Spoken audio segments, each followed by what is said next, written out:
Good evening. Good evening. Ladies and gentlemen, what about a round of applause for Ismo, our host? Yeah. Thank you very much. My name is Harith Iskander. I am from Malaysia. Anybody been to Malaysia? Say hey. You have? Who said it? You seriously? You've been to Malaysia? You're not screwing around. You've been to Malaysia. No, you haven't. No, I haven't been to Malaysia. Malaysia, truly Asia. Malaysia is, very quickly, to those of you not been to Malaysia, most of you, we have a tropical weather. We are 36 degrees Celsius in the shade. 36. And now I flew all the way to Finland. I arrive in Helsinki. -7, first of all, in Helsinki. Yeah. It's cold. I'm not fat. I'm wearing every single piece of clothing I own. Seriously, and from Helsinki, we are now here in Levi, Lapland, 1,000 kilometers north. Say hey, Levi! Hey! How many Finnish people in the house? Say hey! All of you are Finnish. Why are you coming here? It's even more colder than it is in Helsinki. I got here and it's snow everywhere. Snow. I've never seen snow. This is my first time seeing snow. Seriously. Yeah, I'm serious. I'm not joking. My mind is blown. In Malaysia, Christmas time, snow appears in shopping centers in the form of styrofoam balls. Have you ever tried to ski on styrofoam? You can't get anywhere. You can't. And I'm excited. You've got a Santa Claus down here. I saw Santa Claus at the airport, actually. He was near a loading bay. He looked freaky. He looked jolly, but he was freaky.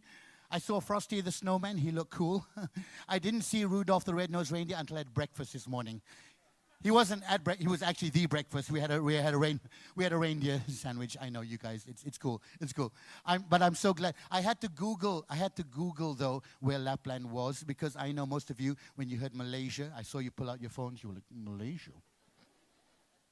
Where the hell's that? I had to Google, but I googled Finland, and I found out Finland has the best education system in the world. In the world, according to Google. Amazing. And then I get here, and I meet Ismo.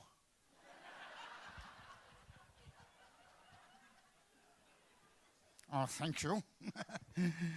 No, it's okay. I found out he studied overseas. He went to Sweden in school, so it's all right. But I am excited to be here. I am from Malaysia. I flew over on Singapore Airlines. They gave me a ticket, and I flew over on business class. Has anybody flown Singapore Airlines? No, I tell you, I flew business class. First time ever flying business class. I did not know business class has an entrance into the plane separate from everybody else. Has anybody flown business class? Say hey. One or two people, that's right. It's a separate door. Separate door. Door A, door B. Economy walking into door B. I was walking in door A. I was like, what are you going? Oh, we're economy. Huh. I'm business. Because when you walk into business class, you got to walk business style. You got to walk business style. You walk into business class, and the stewardess, Singapore Airlines stewardess, hair pulled tightly in a bun, smiling. It's like, good evening, Mr. Harith. Welcome to your seat. And I was like, oh, yeah, business class. I just walked straight. I've flown economy my whole life. I'm sitting there like that, business class. Well, I got leg room. I just sat there like, look at this. I'm not kicking anyone. Look at this. In business class in Singapore, they got the seat. The TV is like 3 meters away from you. And they play the safety demonstration. Everybody's flown, right? They always play the safety demonstration before you take off, right? Do all of you watch the safety demonstration? No. Nobody watches the safety demonstration. Safety demonstration going on, nobody watching it. Everybody's reading newspaper. No. That's why when a plane crashes, everybody dies. Nobody watches safety demonstration. You have to watch a safety demonstration. In the event of an emergency, an oxygen-like mask will drop down in front of you. Place over your nose and mouth, pull headband around your hair, and breathe normally.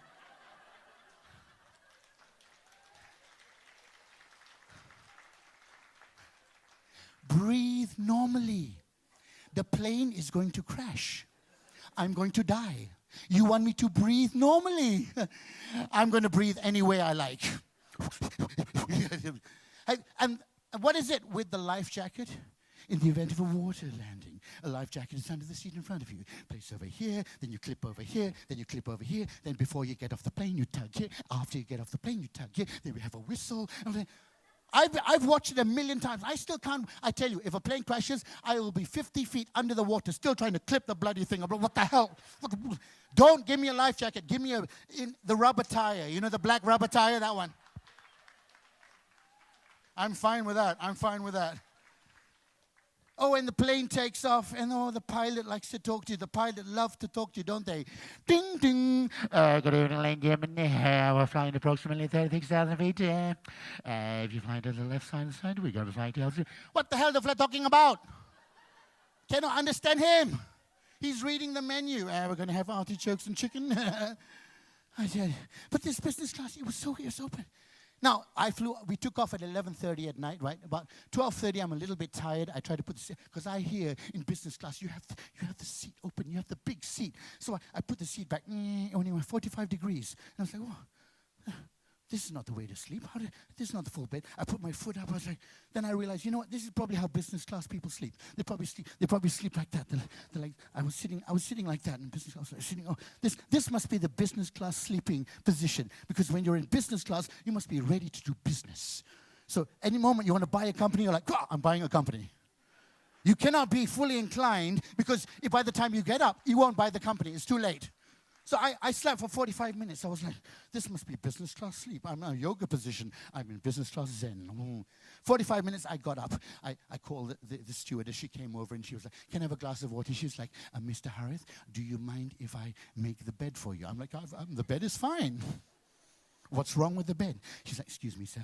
She made me sit up. She put the seat back. She pressed one button. Wow. There's a full bed sitting there. And I was like, that's not business. I cannot do business lying down. I need to sleep like this. 12 and a half hours to Helsinki. I was sleeping like this. I tell you. But stewardess was lovely. I dated a stewardess once. I did. She was a Singapore Airlines stewardess, smiling all the time. Seriously. She smiled at me all the time. And I kind of realized why. Have you seen Singapore Airlines stewardesses? The hair is pulled so tightly in a bun. This one.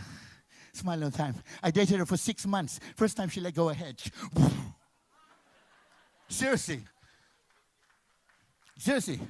Now, I am married now, ladies and gentlemen. I have been married for 6 years, but I have to tell you the story of this relationship I had. How many people here in a relationship say, hey? Relationship. Look at the relationships. They're all holding hands across the table. I can tell. The ones holding the hands, they're in the 6-month and below relationship. Everywhere, when you're in a relationship for 6 months, you hold hands everywhere you go. You hold hands. You cross the road, you hold hands. You're having a drink, you hold hands. You can't even go to the toilet. You're sitting there, you're holding hands, and then you get up to go to the toilet, and you say, where are you going? I'm going to the toilet. Oh, no, I need to go to the toilet. Can I come with you? No. I'll call you when I get there. And you do. You go to the toilet and you do. Hello, I'm here. Yeah, I miss you. Yeah, he misses you too. So let me tell you the story. I was in a relationship. Now, I was in a relationship with this girlfriend. I'm now married now. I finally got married 6 years ago. Ladies and gentlemen, I got married at a slightly older age, 44 years old. Thank you for clapping. I don't know why you're clapping. Seriously. But thank you for clapping. I got married a little bit late because I suddenly realized the secret to relationships. I finally realized what it takes to be in a relationship. I finally realized the secret is, may I share the secret with you? Yes. Men, all you have to realize is women are more intelligent than men. That's all. It's all simple. It's very simple. Yep, women clapping. Men are like, yeah, what? No, women are more intelligent. I have proof, ladies and gentlemen. Google it. You will find this. Women are more intelligent than men because women, on an average day, 24 hours, women use and speak 20,000 words in a day, 24 hours. Men, 7,000 words. This is a fact. Which is why, at the end of the day, every time I catch up with my wife, she's still talking. After work, I come home, my wife is there, and I'm like, hey, baby, hey, darling, how was your day? When I ask my wife, how was your day? She will tell you. She will tell you, oh my God, you will not believe the kind of day I had today. I got to work at 8:30 in the morning. The moment I got to work, and I decided to do some work because my clients are calling me about 9 o'clock. So I sat down on my watch. My phone was ringing. I told my clients are calling me 8:30. What? Never mind. I decided to answer my client. I go, hello, you should call me back at 9 o'clock. So I put on the phone. I started my computer. My clients kept calling me. I said, they're really crazy calling me. Anyway, so I answered my client from 9 o'clock to 12 o'clock. I was talking to my clients. They're so busy. I started looking at my watch, and it's 12:30. Oh my God, 12:30. It's lunchtime. I'm really hungry. Decided to go for lunch. So I went for lunch. I was walking across the road, and suddenly I realized, McDonald's. Should I have some McDonald's? No, I don't have some. So I decided to go for lunch. And she tells me everything from 8:30 in the morning till 6 in the evening. She tells me every single thing she did. Then she asked me, and how was your day? Okay. Okay. It's okay. It's all right. It's okay. It's okay. And she asked, how come you never talk? How come you never talk?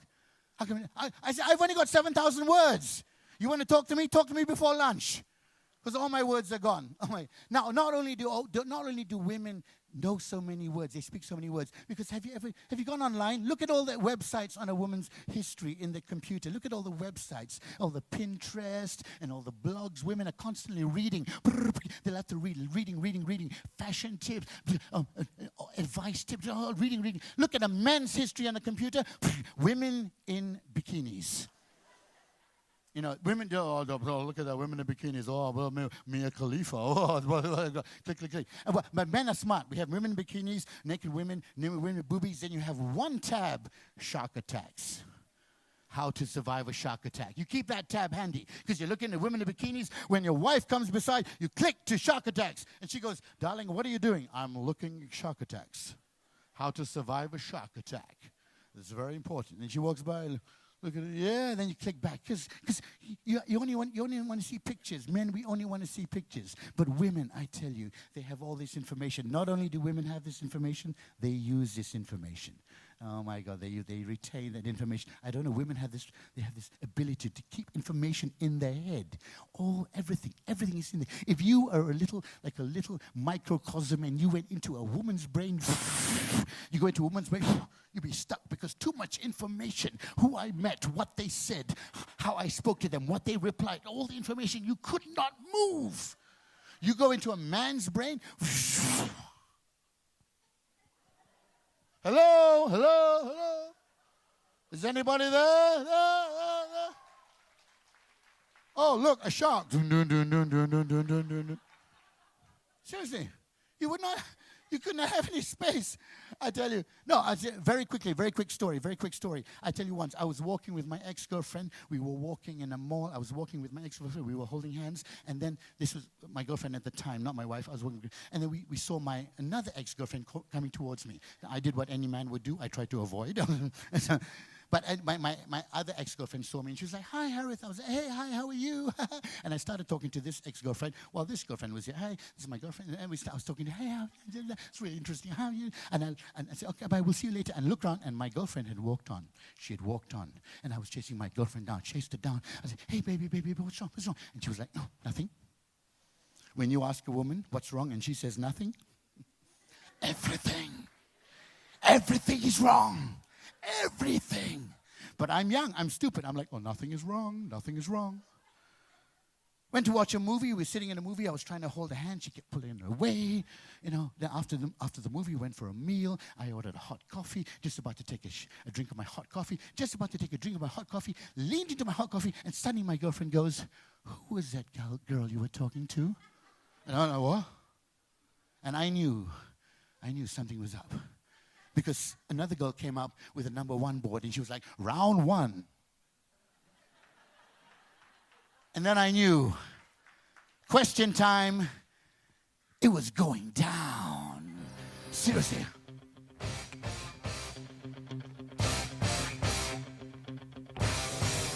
It was going down. It was going down. Question time. Because then all the questions started coming. Who was that girl you were talking to? Oh, she was just a friend of mine. Oh, how long have you known her? Oh, 3 years. Do you still talk to her? Yes, once in a while. Is her number in your phone? All the questions came at me. I was like one of those in the Chinese movies with the ninja stars coming. Oh, ding, ding, ding, pa-chung, pa-chung, pa-chung, deflecting all the ninja stars. But I realized 52 questions, then they stopped. It's like a pack of cards. 52 questions. And then she stopped and she was like, okay. She was satisfied. I was like, phew, survived round one. Whew. Went to my corner. They were like, all right, you did well, you did well, you did well. All right, now we're on one. Was driving her back, drove her, came to her house, dropped her off at the house. She pulled out her seatbelt. She got out of the car, and then she was like, who is that girl you were talking to? Ding, ding, ding, round two. And then she started asking me the questions again. Now, here's the thing. It was the same questions. It was the same questions. And men, we are thinking, what, did they forget that they asked us the same questions? No, women remember. They want to see whether we have the same answer. Who was that girl you were talking to? Yeah, the women clapping. Yeah. Who was that girl you were talking to? Then she asked, how long have you known her? And I said, 4 years. And she goes, time out. Is it 3 or 4? Oh, and she had me in a headlock. I was like, in a headlock.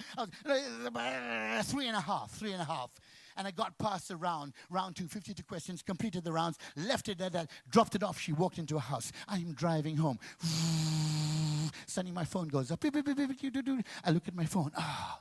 It's her again. I pull to the side of the road. Stop the car. Put down this window. Put on my seatbelt. Light a cigarette. Put my seat back. Round 3.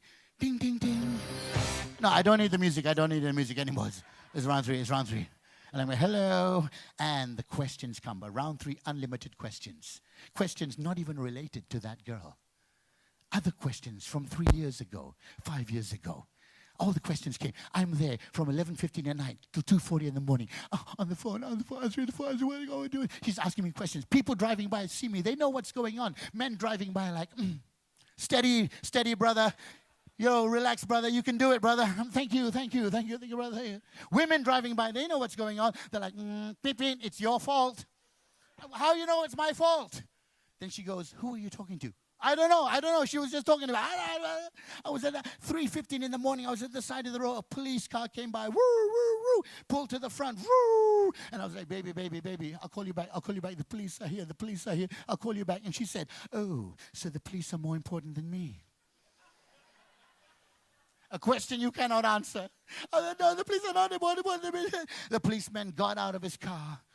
Took one look at me, opened his boot, pulled out some orange cones, put it around my car. I said, what's going on? I said, round 3, brother. He was like, round 3? You carry on. Move on. Nothing here. Nothing to see here. You carry on. Carry on, brother. Thank you very much, ladies and gentlemen. My name is Harith Iskander. Comedy brings the world together. Thank you.